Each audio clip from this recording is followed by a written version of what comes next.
Meron tayong balita mula sa lungsod ng Tanawan sa lalawigan ng Batangas. Meron daw imahe ng Birheng Maria na lumulula umano ng dugo. Iniimbestigahan pa yan ng simbahang Katoliko. Nakatutok si Julio Segovia.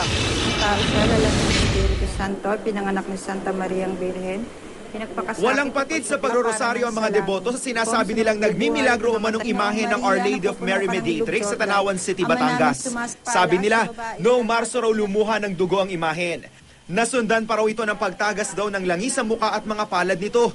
Si Eleanor Cueva ang may-ari ng imahe. Regalo raw ito sa kanilang pamilya ng kaibigang pari. Pinalaboratory test daw nila ang dugong umano'y nakuha sa imahe ng Birheng Maria. At base raw sa resulta, nalamang dugo ito ng tao na type O. Ipinakita pa sa amin ni Eleanor ang lab test result. Pero nang tawagan ng GMA News ang ospital kung saan ipinasuri ang umano'y dugo, sinabi sa amin na paanakan na ito ngayon. Wala rin daw sa ngayon ng medical technologists na may hawak ng mga record ng dating ospital. Kwento naman ni Eleanor, tuwing Biyernes nagpapakita sa kanya ang Birheng Maria mula nang lumuha ito ng dugo. Na itinanong ko po sa kanya, sabi ko, Mama Mary, bakit po ako, hindi po ako karapat-dapat kasi makasalanan akong tao, hindi po ako palasimba, hindi ako banal. Alam mo, sinabi lang po niya sa akin is, hindi ka makasalanan tao, ikaw dahil isisilang ka palang, hinirang ka na. Ang iba pang imahe ng Birheng Maria sa bahay nila, nagmimilagro rin daw kabilang na raw ang Our Lady of Peña Francia.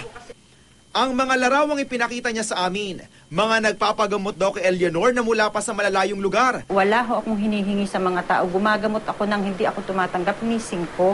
Ang mag-80 anyos ng si Lola Matilde, isa raw siya sa mga napagaling ni Eleanor gamit ang tumagas na langis mula sa imahen. Ang sakit po ng aking tuhod, sa paghiluto niya, pagkahaptas ng ganyan, nawala ko. Hindi lingid kay Eleanor na may mga kumukwestiyon sa kanya.